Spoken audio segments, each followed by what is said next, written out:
What's up, everybody? So this is going to be a competitive guide on Roaring Moon. Definitely one of the best Paradox Pokemon in singles, and with the recent news that Paradox forms will be back in VGC in a couple of weeks when Series 2 starts, this will almost certainly be one of the best Paradox Pokemon there as well. So let's get straight into Roaring Moon. And first things first, let's talk about that Dragon Dark typing. A typing we've seen before, most notably on Hydreigon, and there's a lot of good that comes with that Dragon Dark typing.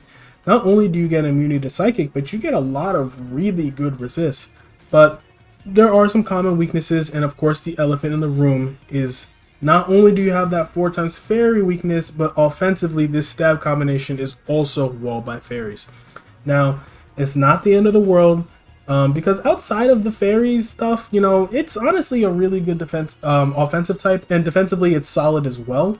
But, you know, you do have to worry about fairy types. Luckily, fairy is definitely not quite as prominent as it has been in past generations with some of the big hitters like Clefable and like Tapu Koko and, you know, Lele and all those Tapus not currently in the game.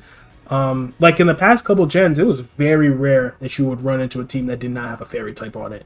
And now, while there still are some good fairies like Valiant and Hatterene and some other ones, you know, you actually will run into some teams that don't have a fairy at all. Like it definitely happens. So that's definitely something that helps Roaring Moon's case. But you know, all in all, I would say the Dragon Dark typing is probably a mixed bag, but you know, it's fine. So getting into Roaring Moon's stats, and you know, they really hooked Roaring Moon up. First things first, we got this HP at 105, which is really good for an offensive Pokemon. Like for an offensive Pokemon, 105 HP is super solid. And then we have 139 attack, which is monstrous. Like 139 attack is super high, one of the highest attack stats we've seen this generation. That's super good. 71 defense is mediocre, but 105, 71, like physical bulk is like for an offensive Pokemon. Once again, this is super fine. Like this is fine. Combined with that HP, this is fine. Like look at something like Clefable. Obviously, Clefable is more likely to be, you know, investing in defenses than something like Roaring Moon, but like this is like similar or actually slightly better physical bulk to something like Clefable. So this definitely is, it's good enough. It gets the job done. It's good enough.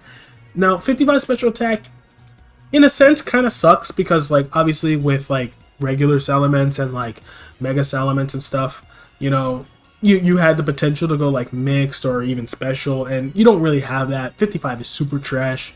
You do lose that mixed potential, but obviously, like, it's also good because look at these stats. They're concentrated in really good places, so, you know what? If you're going to lower the special attack, lower it all the way. Don't even make me tempted to use it, so we're not going to bother with it.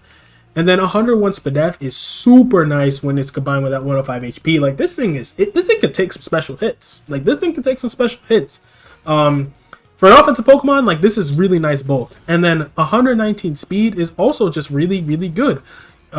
Makes you faster than Iron Valiant, which is the most common fairy type and one of your biggest problems in the game. So that's really nice. Also faster than stuff like Garchomp and Iron Moth and, you know, Palma and some other Pokemon that, you know, people are using. So 119 is a really nice speed tier. Like all around, this thing's fast, it's powerful, it's bulky. Like this thing has just really good stats.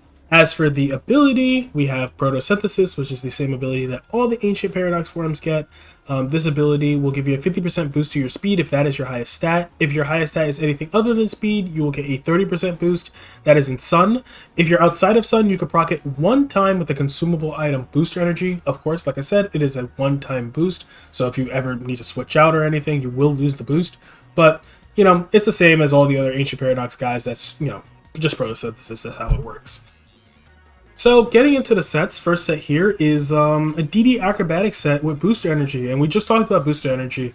So DD Acrobatics, this is probably like one of the first Roaring Moon sets that really took off, and it's still pretty effective even now. So the good thing about Acrobatics is obviously because Booster Energy is consumable, you'll effectively be itemless for Acrobatics, which means you will have a 110 base power move.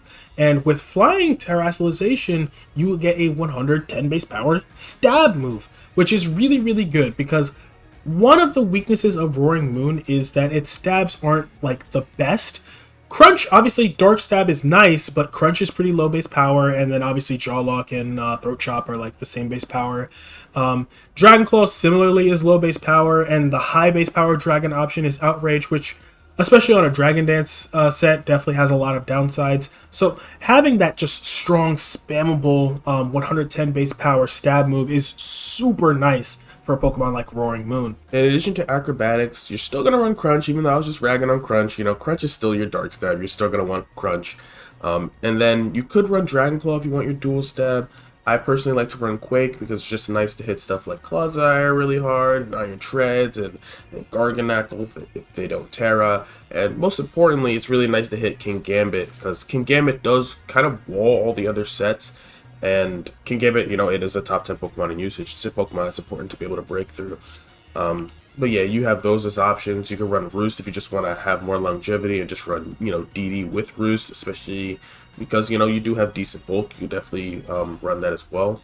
I guess technically you could run Iron Head for fairies, but on the acrobatic set, it's not really necessary because all the fairies get hit just as hard by stab acrobatics as they do Iron Head.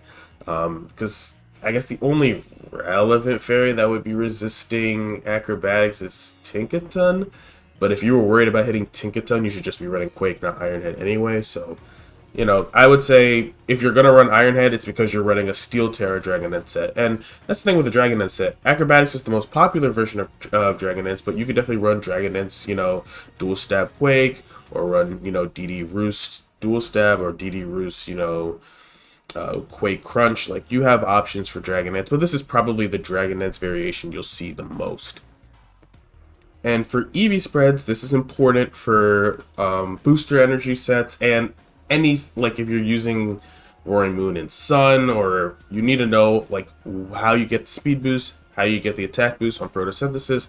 So if you run 252 attack with 252 speed, Jolly, or I guess Adamant as well, you're going to get that attack boost. But if you want a speed boost, you have to run 220 attack EVs and a Jolly Nature.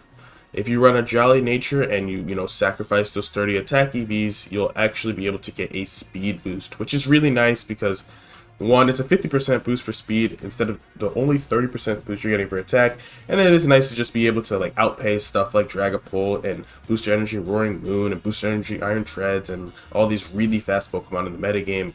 It's really nice to just, you know, be able to outpace everything, so that's definitely an option. And if you're interested in getting a speed boost, make sure to run the 220 attack EVs. So the next set we have to talk about is Choice Band, and this is probably the set that personally I've actually been spamming the most recently. So obviously any Pokemon with this kind of speed and power is just going to be forcing switches like crazy. A lot of people are afraid of a Pokemon like Roaring Moon, and you know, Roaring Moon, luckily for us, gets U-Turn, which is a really, really good tool for these Choice Band sets. A lot of the times when people see Roaring Moon, they're going to go into the Dondozo or the defensive Corviknight or their Fairy, and being able to pair Dondozo with Pokemon that take advantage of them and just U-Turn on them is, you know, it's really big. It's a really nice tool for this thing to have. Obviously, you're going to run pretty similar moves on a set like this as you would on the Dragonite set. You're going to want your stabs, you're going to want some kind of coverage move, Quake, Iron Head, something along those lines. But this is just more of a breaker. You're not going to sweep with this in the same way you potentially could with the Dragonite set, but I think this is really consistent. Also, in Sun, this thing is just a monster. This thing is just so ridiculously powerful in Sun. Like, it's just completely silly. I think Bandit is really good and really consistent. Probably even more consistent than DD right now. Obviously, it being a choice band set, it is a little bit, you know, prediction reliant, but this thing still has the ability to wear down teams and invite in other threats. It's just a, you know, it's an easy thing to throw on a team right now. And as for, I guess, bulkier sets, I think with Chi-Yu recently being banned, I think you'll probably see sets like this a little bit less, since obviously like bulky Roaring Moon with Roost was actually like one of the better soft checks to Chi-Yu for offensive teams. But I think even with it gone, like this thing obviously has pretty good bulk. There's definitely ways you can utilize that. You can use it on a Dragonite set. and just have it be like kind of like a setup win con with a lot of bulk and roost. You could just have it be like more of like a bulky pivot with heavy duty boots. You can even run stuff like taunt, so you can, you know, function as more of like a stall breaker. There's a lot you could do with bulkier Roaring Moon sets. And because Roaring Moon is just so naturally fast, you can really play around with the EVs a lot, and still outspeed a lot of Pokemon. Like the spread on here still outspeeds Garchomp, but you could, you know, get a little greedier, get more bulk, and maybe have it outspeed just like, I don't know, offensive Great Tusk or something, because you don't need a lot of speed to do that.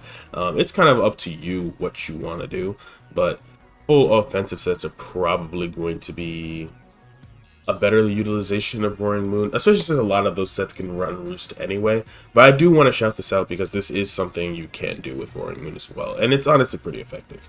Now, getting into VGC, obviously, we're not quite in Series 2 yet, so a lot of this is going to be speculative, especially since the metagame that we played Paradox Pokemon in before Series 1 was a lot different. The metagame was nowhere near as evolved as it is now. People have, you know, changed a lot of opinions about Pokemon in the last few weeks. As well as the fact that also in that metagame there was also the Ruin Pokemon, so that does change how things work as well. So Series 2 is definitely not going to be the same as the pre-Series 1 metagame, so can't say for sure exactly how Roaring Moon will function, but I do think that it has a lot going for it. Now, Roaring Moon does have a lot of the same things going for it in VGC as it does in singles, being just a really strong, fast Pokemon. I do think even stuff like Boost Energy, Acrobatics, and Choice sets are like your stuff you're probably going to see in VGC as well.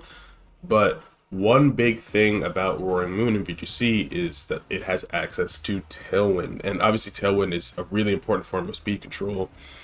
Right now, you see stuff like Murkrow and Talonflame get used because they have priority Tailwind. They're the only priority Tailwind users.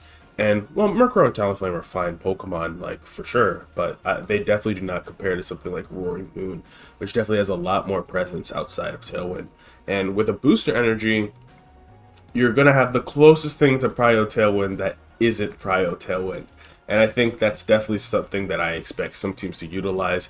Even without Booster Energy, I guess you are slower than stuff like Kilowattrel, but just being able to have the option of Tailwind, like such a good move, like to support your team on a Pokemon that's already got so much going for it with its like power and speed, is definitely going to be part of the reason why Roaring Moon should probably be on a ton of teams as when Series 2 starts.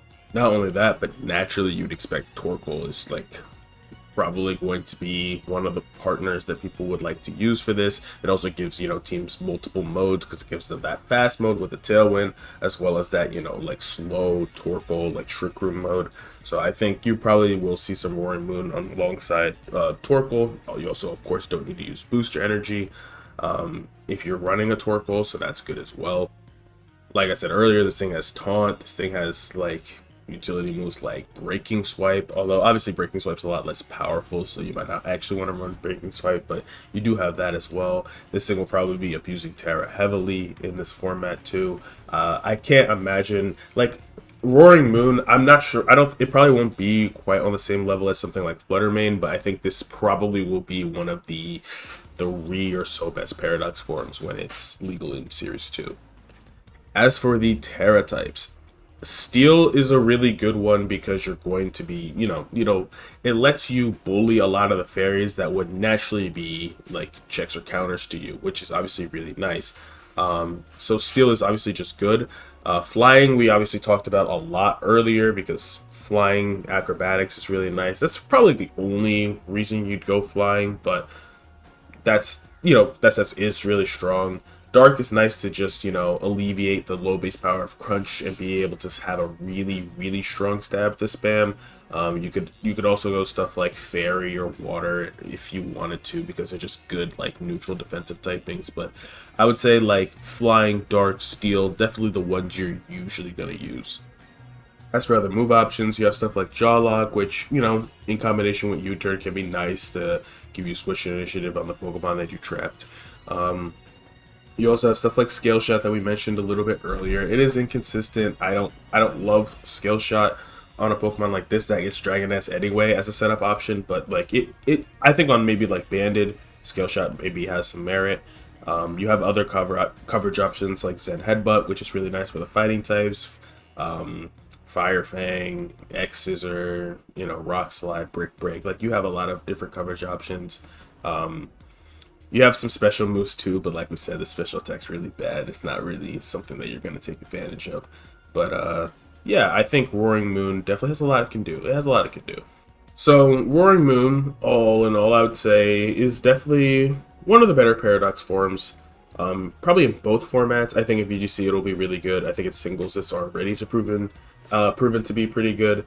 It's not a perfect Pokemon because, like we said, the base stabs aren't like the best, and you do struggle with some like really big defensive tanks, like stuff like the defensive Corviknights, stuff like the Unaware, like defensive Dondozos, and the Iron Hands if you're not running Quake, and some other Pokemon can definitely be a little bit hard to break through sometimes, at least without setup. But even then, like we said, stuff like Unaware Dondozo doesn't care about that setup. So it's definitely not like a win button, or you just bring in DD once, DD twice, and finish the game. But it's definitely something that's going to pressure a lot of teams with that power and speed. And with the right partners, you could definitely get a lot of work done with Roaring Moon. So that's going to conclude this guide on Roaring Moon. I'm going to have guides on every single brand new Pokemon in Pokemon Scarlet and Violet on this channel, as well as other content related to the game. So if you're interested in that, like this video, subscribe, do all of that, and I'll see y'all next time.